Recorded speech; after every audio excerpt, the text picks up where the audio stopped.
So we're going to take iteration a little bit further. The objective of this video is to teach you how a conditional loop, a while loop, could be used to output the times table of a particular number.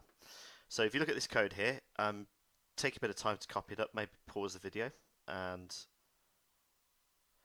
now I'm going to explain to you what the code does. The condition is all based on this variable called var loop number, and obviously var loop number is 0. And what we're saying is while this variable is lower than the number 13, we're going to output the variable times 5. So to begin with, 0 times 5, not really that useful, is it? After you output the variable times 5, we're then going to increment, that means increase by 1, the variable itself. So we're going to take it, and we're going to say now that it's equal to itself plus 1. So that is overwriting it, that's making it itself plus 1, it's adding 1 to it basically, whatever's stored inside that variable. So if we run it now, obviously it's output every combination from 0, 5, 10, 15, etc. to 60. I don't want the 0 though, so I'm just going to start with 1. So this time round, the loop will begin with the loop number being 1. So it meets this condition, it's lower than 13, and now what we're going to do is we're going to output it times 5, and then afterwards we're going to increase it by 1. We're going to go back to the beginning of the loop again. Is that number, which is now 2, great? Is that smaller than 13? Yes, it is. So we're going to output it times 5, and then we're going to add 1 to it. That will make it 3. Go back to the beginning of the loop. Is 3 smaller than 13? Yes. So we go back into the loop again, and repeats and repeats and repeats all the way up until it actually turns to 13, and then the loop isn't executed. The program ends. So here we go. And if you see here, it starts with 5, 10, 15, 20. So it's effectively outputting the 5 times table. Right, we can make this a little bit more user friendly. So what I'm going to do now is I'm going to add some text. So var number, comma, times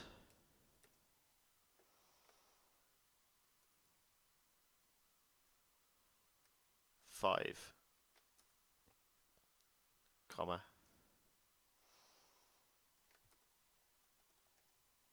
oh sorry, equals as well, var underscore loop number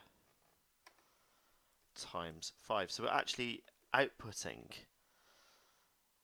this number times 5 is equal to, so that's just a text string, and then we put the calculation in there. So when we run it now, you should see the 5 times table being output all the way up until 12 times 5, because that's 12 is smaller than 13. Okay, so we made it a bit more user friendly now. The next thing to do is actually control what loop number is. So instead of saying, well, actually we'll leave loop number alone, sorry, my bad. We will ask a question. Var how many equals input how many multiples would you like to see? Okay, so that's how many times we're timesing something. I guess that sounds confusing, but you'll see in a minute. And then var underscore times table equals input what times table do you wish to see? Okay, so what we're going to do now is we're going to replace that 13 there with var how many, not loop number, sorry, var how many plus 1, because we want the number above it, don't we? We don't want to end on it, we want the number above it to be where the loop breaks. Okay, so var loop number multiplied, and we need to change this now, we need to put a speech mark there, and we're going to say var times table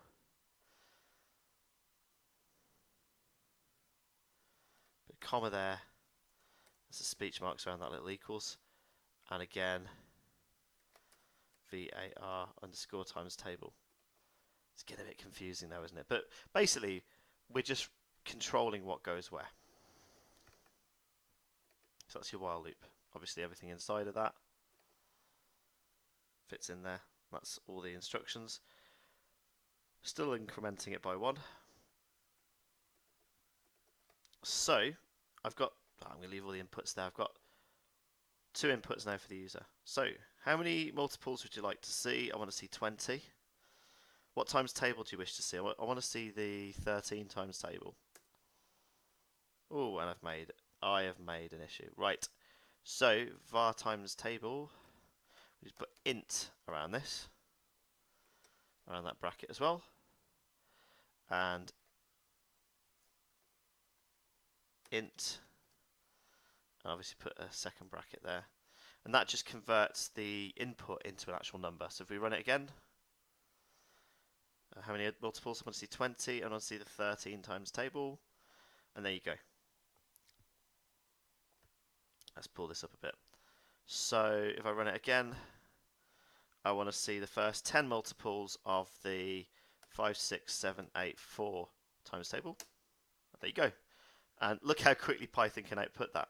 So that's how to use looping or iteration and conditional loops in particular to create a times table. And there you go. Let's just make this a little bit wider for you to see. There we go. So put an int around the input and that converts it into a number. Because obviously inputs come through as strings and you can't do multiplication with strings. So therefore we've added it into an int.